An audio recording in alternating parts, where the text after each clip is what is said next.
صحیح. ایک میں مختصر سا سوال یہ بھی آپ سے کرنا چاہوں گا کہ نماز تراویح کا وقت تو نماز عشاء کے بعد ہے. جی اس میں یہ ہوتا ہے کہ کچھ لوگ ایسے ہوتے ہیں جو نماز تراویح جب شروع ہو جاتی ہے تب آتے ہیں تو آ کر فوری نماز تراویح میں شامل ہو جاتے ہیں. ٹھیک ہے.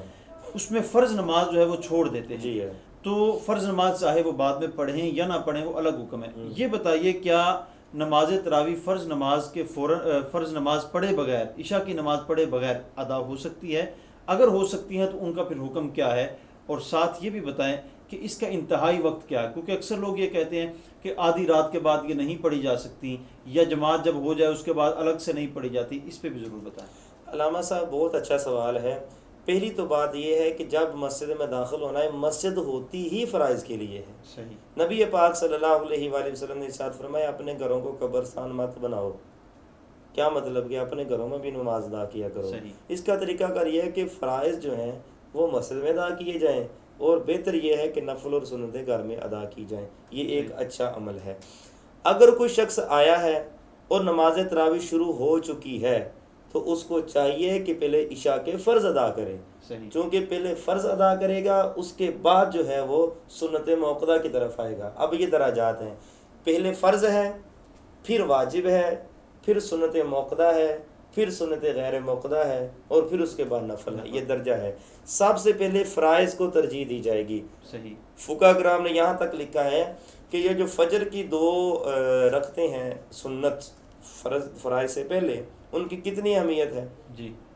لیکن فرمایا کہ اگر امام نماز کے لیے کھڑا ہو گیا ہے اور اس کی قرات آپ کے کانوں میں پہنچ گئی ہے تو پھر آپ کے لیے یہ ضروری ہے کہ آپ لوگ فرض نماز میں شامل ہوں. جو 2 سنتیں رہ گئی ہیں اس کو آپ سورج نکلنے کے 20-25 منٹ بعد ادا فرمائیں. اب یہاں سے یہ پتہ چلا کہ پہلے فرائض کی ادائیگی ہے اور اس کے بعد باقی چیزوں کی ادائیگی ہے. اب یہاں پر یہ مسئلہ ہوتا ہے کہ فرائض پڑھانے والا بھی ایک امام ہوتا ہے اور وطر پڑھانے والا بھی ایک امام ہوتا ہے. یعنی ایک امام نے فرض بھی پڑھانے ہیں اور وطر بھی. اب آپ آئے ہیں اور نماز تراویح شروع ہو چکی ہے تو سب سے پہلے آپ نماز عشاء کے فرض ادا کریں، اس کے بعد 2 سنتیں ادا کریں، نفل بے شک چھوڑ دیں اور پہلے والی جو 4 رکھتے ہیں سنت غیر موقدہ وہ بھی بے شک چھوڑ دیں. پھر آپ نماز تراویح میں شامل ہوں اور جتنی نماز تراویح آپ کو مل جاتی ہے اس کو بآسانی سے ادا کریں. اس کے بعد جو وطر ہے، اب چونکہ آپ نے فرض نماز جماعت کے ساتھ ادا نہیں کی ہے تو فقہاء کرام نے لکھا ہے کہ بہتر اس کے لیے یہی ہے کہ وہ وطر بھی جماعت کے ساتھ نہ پڑھے بلکہ جو اس کی نماز تراویح مثال کے طور پر اب 4 تراویح ہو گئی ہیں باقی 16 رہ گئی ہیں تو وہ 16 تو امام کے پیچھے پڑھ لے گا، باقی جو 4 رہ گئی ہیں وہ بعد میں ادا کرے، 20 پوری کرے اور اس کے بعد پھر وہ وطر اکیلے میں ادا کرے.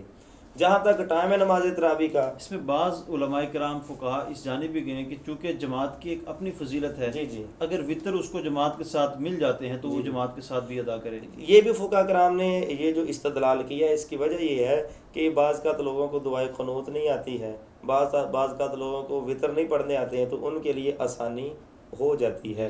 لیکن افضل یہی ہے کہ جماعت کے بغیر ہی پڑھے جائیں. اکثر فقہاء کرام نے یہی لکھا ہے. اچھا، دوسرا یہ کہ نماز تراویح کا جو وقت ہے وہ کہاں تک ہے؟ تو بھئی نماز تراویح کا وقت جو ہے وہ صبح صادق تک ہے. یعنی جب روزے کا ٹائم شروع ہوتا ہے، یعنی تہجد شروع ہونے سے پہلے آپ لوگ نماز تراویح ادا کر سکتے ہیں. نماز تراویح کے لیے افضل جماعت ہے. اگر بندہ کہیں ڈیوٹی کرتا ہے یا کوئی اور مجبوری ہے یا وہ نہیں پڑھ سکتا جماعت کے ساتھ تو وہ اکیلا بھی پڑھ سکتا ہے. صحیح. جی.